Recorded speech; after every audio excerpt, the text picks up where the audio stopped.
আজকে রাত্রে যখন আপনার স্বামী বাসায় আসবে তখন ওনাকে বলবেন বালিশ ছাড়া ঘুমাইতে। তাকে বলবেন যে তুমি আজকে বালিশ ছাড়া ঘুমাও তো, দেখো কেমন লাগে। তারা তাদের বালিশ, বিছানা, কোল বালিশ ছাড়া ঘুমাতে পারে না, থাকতে পারে না। তাহলে আমরা মেয়েরা যেখানে 20-22টা বছর বড় হইছি, আমাদের খাওয়া দাওয়া, ঘুম, লাইফস্টাইল, কমফোর্ট জোন সবকিছু ত্যাগ করে আমরা অন্য একটা ফ্যামিলিতে হুট করে চলে আসি, এসে অ্যাডজাস্ট করার ট্রাই করি। আর ওই জায়গায় কিনা দোষটা আমাদেরই, সব দোষ আমাদের।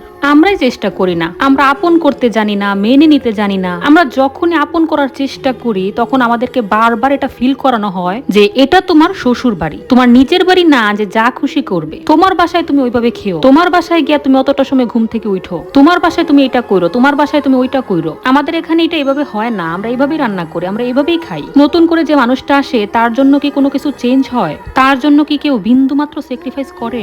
অথচ দেখেন আমাদের মেয়েদের জীবনটাই পুরো চেঞ্জ হয়ে যায়। আর সবার এক্সপেকটেশন থাকে কি একটা মানুষ 10 জনের মন জয় করে চলবে, অথচ 10টা মানুষ মিলে একটা মানুষকে আপন করতে পারে না। আর যখনই তুমি মুখ ফুটে নিজের ইচ্ছা ভালো মন্দ বলতে যাও তখনই তুমি পরের বাড়ির মেয়ে, তুমি খারাপ, বউটা ভালো না। আর যারা চুপচাপ সব সহ্য করে তাদের জীবনটাই যায় সহ্য করতে করতে। সারাটা জীবন ধরে চুপচাপ সব সহ্য করে এরা কি আদৌ শ্বশুর বাড়ির কারো চোখে ভালো হতে পারে? পারে না।